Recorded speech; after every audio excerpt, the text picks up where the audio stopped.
The evolution of how aliens were depicted in early science fiction, not only in books, but predominantly in movies and television and that, and how they are depicted now. And it's, wow, even the humans don't always just say, oh, shoot them and be done with it. So I guess we've evolved a bit too in our handling of it on screen. But of course at the beginning, everything was a nice little rubber monster, and it was, or a superimposed iguana, you know, some nice vegetarian lizard that then is suddenly eating people. And now it's more along the lines of culture. It's an alien culture. Even Star Trek evolved and then went back and tried to explain it away, how the Klingons look. Yep.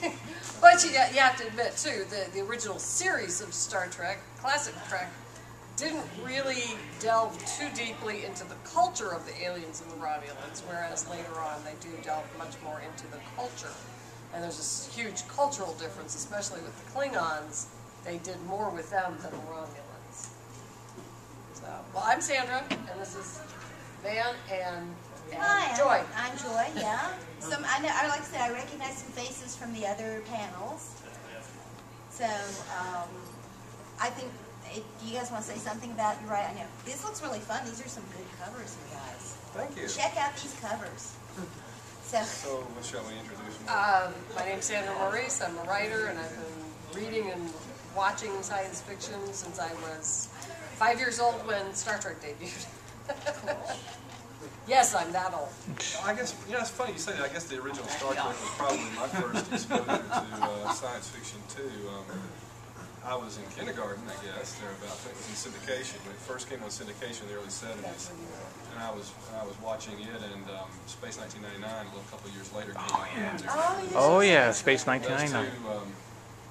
Yeah, you know, speaking of Space 1999, man, we did a panel on just Space 1999 at DragonCon weekend before last, and we had about 250 people. I was so excited. I wore my Space 1999 shirt. I had a little PowerPoint thing for it, and we had a huge crowd just cheering it. And I cracked so many jokes about it, but I did it out of love because I love the show, even though it's so easy to make. Like somebody told this one to me, and I passed it on, that Space 1999 is about to come out on Blu-ray. So not only will you be able to see the wires that hold up the spaceships and the planets, you'll also be able to see the wires that are moving Martin Landau and Barbara Vane. wow. But yeah, I'm Van Plexico, and I write science fiction, fantasy, and commentary stuff. I brought my main series is the Sentinels books, which are sort of superhero comics done as a series of novels, and they've got some aliens in them. And but I also do stuff like Sherlock Holmes and sword and sorcery stuff and fantasy, so quite a variety. But yeah, I think that what we'll talk about just to end my introduction is the idea that the alien doesn't have to be a bug-eyed monster from another planet. The alien is the thing that's other, and so it can be a robot, like Data. Yeah. You know, it can be all sorts of things. The X-Men. Okay, well, I'm Joy Ward, and I've been writing about 20 years professionally. I started nonfiction, lots and lots of magazines and stuff that you've probably read or heard of at least maybe heard reported about. So, but about 5 years ago, I started writing science fiction, even though science fiction had been alive for a long time. And my first novel was Hate, which has aliens of a very different type. And then last year, I've got a story that came out with Dragons Composed with Kurlak, which didn't have any aliens. It's got dragons, no aliens. And my next book is just gone to the publisher. It's due out in about a month and a half. Interviews from the Ark. And I can tell you it has nothing to do with aliens as far as I can tell. So it's a whole different genre, so to speak. But I agree with you. The idea of the alien is really the other. It's how do we deal with the other? How do we conceive of the other? And so it's no surprise that we would start dealing with the sociology, so to speak, the culture of the other, as opposed to just, is it something big and eats me? Which is how do we kill it? And how do we kill it, right? Which is like a real human thing. That's Captain Kirk's approach. Yeah. Well, sleep with it or kill it. Yeah. I say sleep with it. Yeah. Or kill it and then sleep with it. No, sleep with it. I'm thinking in the former. By the way, I wanted to say that book, your Dragons Composed book, I've heard really good things about. So Well, thank you. I know another guy that's got a story. Good. So. Oh, yeah, there's some good stuff. What was, I will give it a plug, Best Books Award finalist for USA Book Weeks. Awesome. That is not due to me, okay? That's due to the really, really good editor. I just was lucky. So, but thank you. So, Throwing it back to you. throwing it back to me. Sandra. I didn't think too much about it. With regard to, the bug-eyed monster, they had, obviously limited budgets and not really creative writers in early science fiction movies. The whole idea of sci-fi being, let's just have an adventure and we'll throw an alien in instead of any number of other, henchmen. And the other thing is the aliens were not depicted as particularly intelligent either. Now the one, and then eventually, it started out in Star Trek, all the aliens were humans with different colored skin, a couple little things sticking out of their head, whatever. One of the first depictions of an intelligent, completely alien, and while they didn't do it by the book, was War of the Worlds. Obviously, the aliens were very advanced and intelligent, but they were totally different from us. They didn't even see us as sentient. The most unique alien in Star Trek has got to be Odo, because he's the only one that really was totally alien. Okay, granted they had to have actor because budgets and everything like that, even special effects 20 years ago couldn't do like a glob of Quicksilver justice for his interacting, but it was Odo's natural shape and his background story made him probably more alien than Vulcan and Data. Who are you referring to? Which one? Odo. Deep Space Nine. Space Nine, Odo. Oh. No, I was going to say that even more alien than that, Star Trek in the original series was the Horda. Yes. Oh, yeah, the Horda. That was a good one. Yes. Yep. Yes. I mean, that's probably the most. I mean, it didn't even turn into a humanoid. It was just this little rock monster. Right. And and that was actually very progressive. You mean for the turd? 60s. The turd that walked. No, It was a rock. It was a rock. It was a rock, and it left Burned its little way through nodules, but they were the eggs. I know. I just keep thinking, when I was a little kid, that looked like a turd that was walking. Well, that's how alien it is. Yeah. Absolutely. But yet you had Spock interacting with it and learning from it and dealing with it on an equal basis. He wasn't like saying, "Oh, you're the turd that How walks." could you, even aliens, Spock was half human, so it means he wasn't that white, that alien, could interact with something that very, mineral, I like a better word, mineral based, much more mineral based than we are, since we're basically a bunch of bags of big bottles of water. How it, emotions, thought patterns, logic, and all the other stuff that we would, our little things inside our brains. I mean, that always struck me as like, you might be able to read it, we say, on a radio thing, because it might be putting out radio waves, but for his actually understanding it, I wasn't, No, Spock interacted with it. He mind melded. He actually mind melded with it, so it would have been images passed back and forth in interpretation. Yeah, but it probably was solved differently, so I'm really, You got some of that. Well, a couple of other aliens from the original Star Trek series are, first of all, the companion. If you remember that episode, Jennifer Cochran. Oh, yeah. And also the Medusa, the thing that nobody could look at. Right.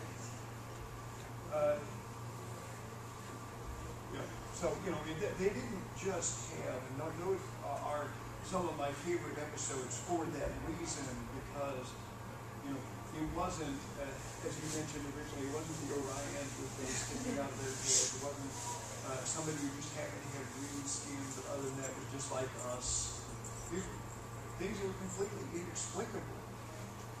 Although an interesting thing that, I think C.J. Cherry may have said it on a panel years ago, is the idea that some scientists believe that there will be many other species in the galaxy that are the same basic shape as us, simply because it's a very efficient shape. The whole idea of bipedal hands, you know, they might have more, they might have, you know, more enhancement in different places, but the idea that there will be several humanoid, is what we're calling it now, species, simply because for nature it's a very efficient. You know, I think you're exactly right. I think that whenever I read a story, or it's usually, I guess, more in novels, they get really crazy with the alien descriptions, you know, because it's just a novel, they don't have to show it. And I always feel like, well, not always, but often I feel like you're just trying to be different for difference's sake. I'm not saying that certainly by no means would every life form across different planets evolve the same way, you know, exactly. But like you say, it was going to be something, you know, they'll come up with a tripod shape. There's no way in nature that a tripod, I just can't imagine any circumstances under which that would be the thing that survived. I mean, maybe I'm wrong. I mean, I talk to a zoologist or something. But in some respects, a kangaroo is a biped. When it sits upright, it uses the, you know, rests on the ground. So Or meerkats. possible. Unlikely, but But isn't that kind of what makes it alien to us, is because it is something we really can't conceive of. I mean, we could say, like with the kangaroo, how many people were surprised when they saw the kangaroo in the Irish and the English land, and what the heck? Or the platypus. Or the platypus, right? I thought it was a joke. Exactly. Somebody put that thing together like Piltdown Man. Exactly, exactly. So I mean, it's, who knows? So she's been waiting.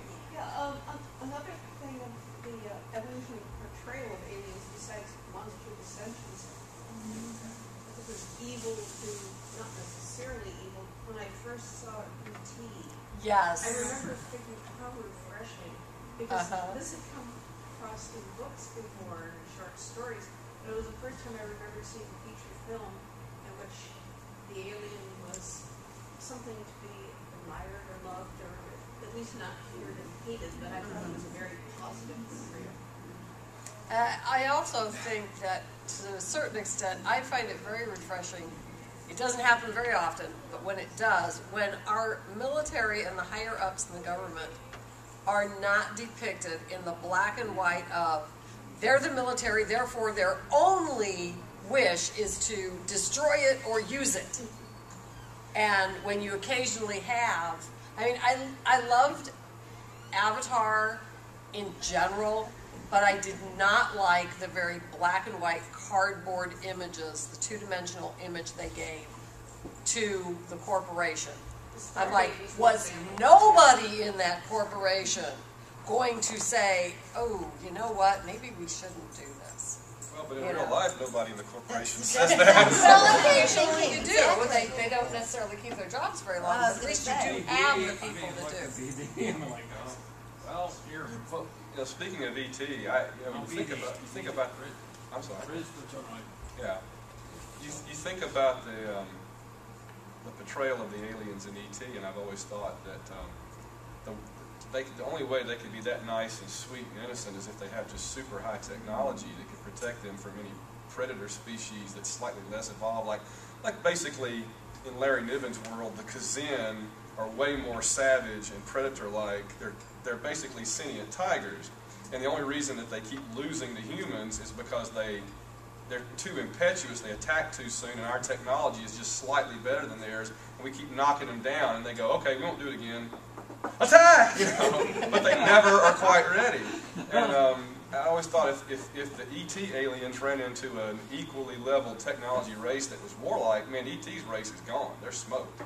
They're going to get wiped out because they're too nice. But in ET, they were explorers. And one is... They brought their kid, man. What was that? Well, I mean, but one of them is we don't know what that creature was, ET. Was he a scientist that didn't know any different from anything else?